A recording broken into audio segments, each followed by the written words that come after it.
All right, this isn't gonna work. There we go. 3, 2, 1. Good day everyone, GarageKing here, and today we are going to do the transmission oil change on our second generation Lexus IS250. That is your IS250 between 2005 and 2013. All right, so as we slide under our IS250, we can see there is our oil pan, all right, for our engine oil, and here is the transmission pan. So it's wide open, we don't have to take anything off, so that's really, really good. Rusty bolt there. Now there's our check bolt right there, and you can see it's really, really rusty, guys. So I'm gonna see first, even if we can get that open. And then our fill bolt is up there on the side. It's kind of dark, so I'll get a light when I'm actually doing it. So my number one tip for a job like this is to actually remove the bolts first to ensure that we can fill it with transmission fluid when we're done draining it. I got a pick here, and this is gonna help just get out some of the rust. Now, as you can see, this bolt is super rusty, and because it only takes a 5mm hex, the hole is quite small. So as you can see here, I am trying, and you know what? I'm going to either strip it out or bend my tool. You can see how much I'm bending the ratchet, and I'm putting a lot of pressure on it. So you know what? We'll get out the old impact jar, and hopefully that breaks it free, and yes, it did. So now that our fill bolt is free, we can move on to the next stage. And you may ask, what is the next stage? Well, it's taking this 10mm ratchet and removing these two bolts up here to remove the cover so we can access the fill bolt to make sure that that comes out all right. And there, the cover came out, not too bad at all. So let's pan up and I will show you the fill bolt right up here. That is it, and we gotta get a socket in there. So we got our 24mm, and what we're gonna do is just make sure the drain plug, the top one, we can get it loose okay.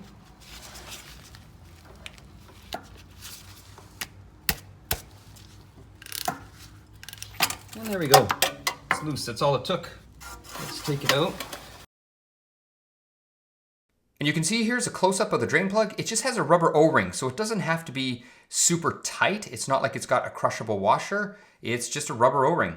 Doesn't smell the best, but anyway, we're gonna put it back in here because we don't want dirt going in the transmission. So we'll just put in a few threads, that's fine. Now what we're gonna do is just drain it, because we know that all of our fill plugs and our check plugs, well, all of our fill plug and our check plug both come loose. Now we're just gonna remove the drain plug, and it came loose fairly easy. One of the things I don't like about working on some of these vehicles that have rusty bolts is, as you can see, the socket just sticks to the bolt. I'm not sure what you guys do, please leave in the comments below. I just use the ratchet and just sort of tap them off, and then they come off that way. Now we are just gonna drain it and see how much fluid we get out. So we're gonna measure it. And if we examine the bars here, you can see we are almost at the 2-liter mark on one side, and there's a 2-liter quart on the other side. Now, one of the problems I see here is the fluid is just black, and you know what, it does stink. So we only got 2 liters out, and they hold a lot more than 2 liters. So what we're gonna have to do is we're just going to have to use my little fancy contraption here. This is my fill contraption. I did build it myself. What I used is a coffee ground container and an oil pump, believe it or not, from a truck. So this is really good because we can get underneath,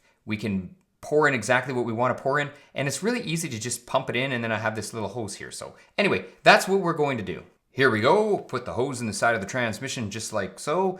ATF-WS Toyota Genuine Fluid, that's what we're going to be using, so I'll pour that in. We'll spin the crank on the contraption that I built, and before you know it, look at that.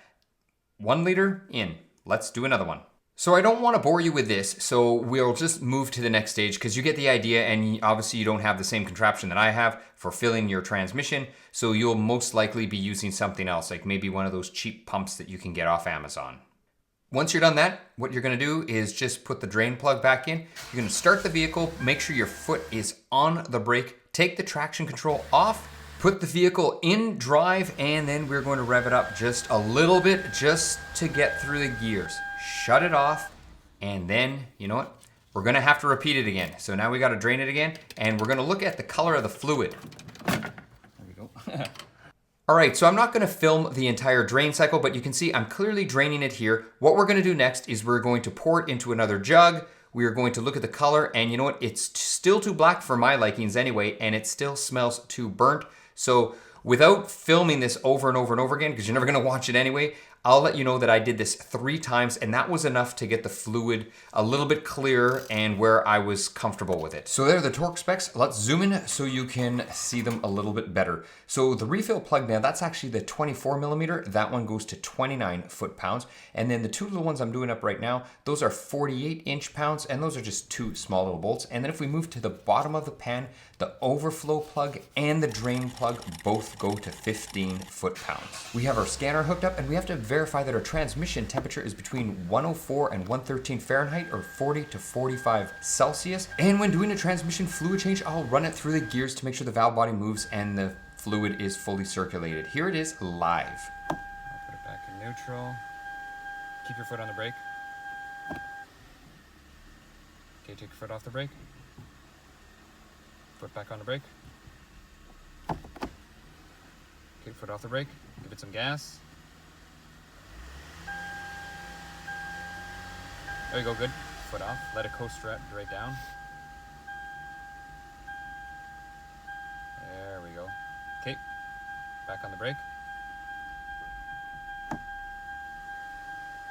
Okay, foot on the brake. Yeah, good. Put it in park. Okay, now let's go underneath. Now there's 2 ways of doing it. We're gonna check the scan tool, which is showing 42.5 degrees, and we're also gonna use the infrared tool, which is showing just over 40 centigrade. So you know what? We are in range to go underneath and pull the plug here, and I'll show you the difference. You'll see here, we're gonna pull it, and there's way too much fluid coming out. And once it gets to a trickle, just like this, you can see now it's sort of trickling like that. That's how it's supposed to look. And then what you do is put that plug back in, make sure you torque it, and now I'll go over what tools we used. Okay, so what tools did we need to change the fluid on our Lexus? Okay, well, if you don't have a scan tool, I mean, it helps if you have a scan tool for temperature, but if you don't, you can just use one of these cheap things. You know, just check the temperature, kind of important. Then you need 14 millimeter socket for your drain plug. You need 5 millimeter hex, that's for the fluid adjustment. 10 millimeter socket, I have it on the quarter drive, and that is for that side cover on the side of the transmission.